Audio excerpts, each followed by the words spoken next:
The senator from Idaho.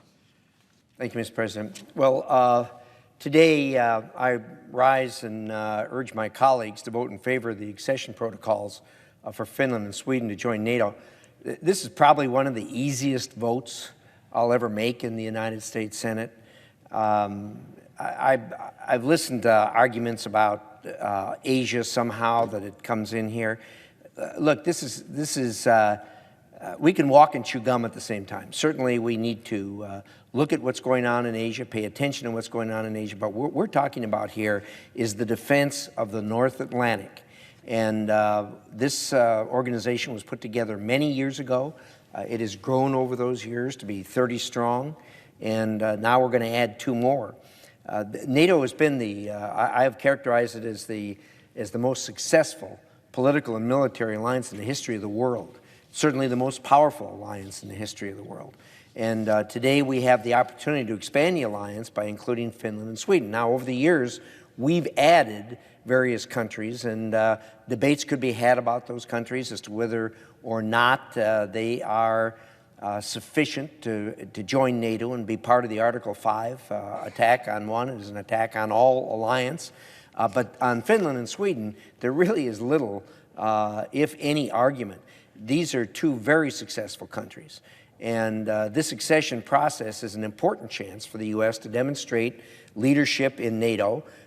We have over the years, and we will continue to do so. And the United States' commitment to its modernization and to its future. The Senate Foreign Relations Committee has carefully consulted and coordinated with our NATO allies, the governments of Sweden and Finland, with the administration, within the Senate itself, to ensure this process could move as efficiently as possible.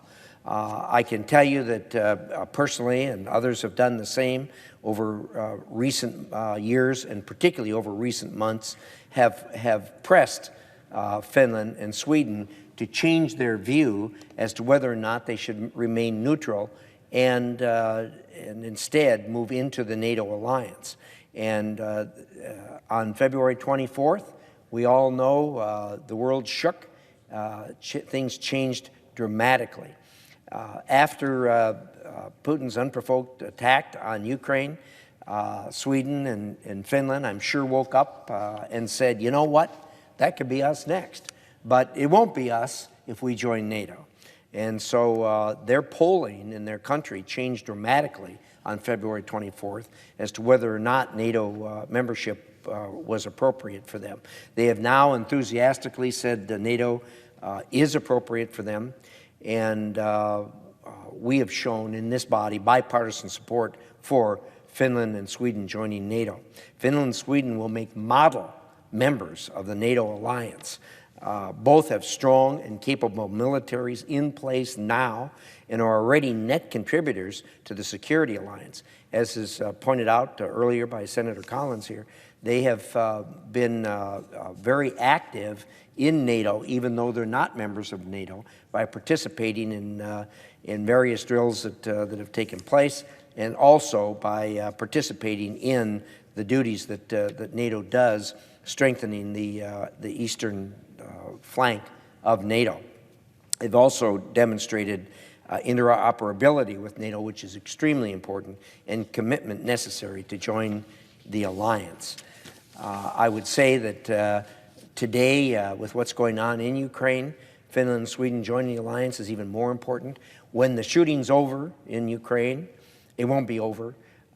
NATO's going to re-examine what they need to do to strengthen themselves. And certainly one of those will be an examination of hardening the eastern flank.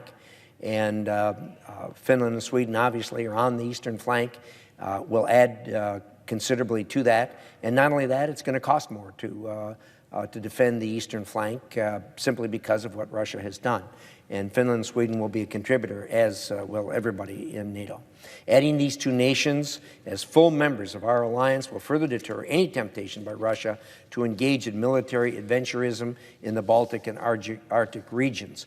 I believe Russia is already deterred when we say, and our NATO allies say, the European nations say to Putin, not 1 square inch, whether it's on the eastern border of one of the Baltic states, or whether it's in downtown London or in the United States, An attack on any of the NATO countries is an attack on all of them, and the response will be swift. Today's ratification of Finland and Sweden as new members of NATO will both send a strong message of transatlantic unity to Putin, strengthen NATO against Russia's growing threat. NATO was put together originally to push back on Russia, and it's obvious that that need has not gone away. I want to urge my colleagues to vote yes. This is a really easy vote. Thank you, Mr. President. I yield the floor.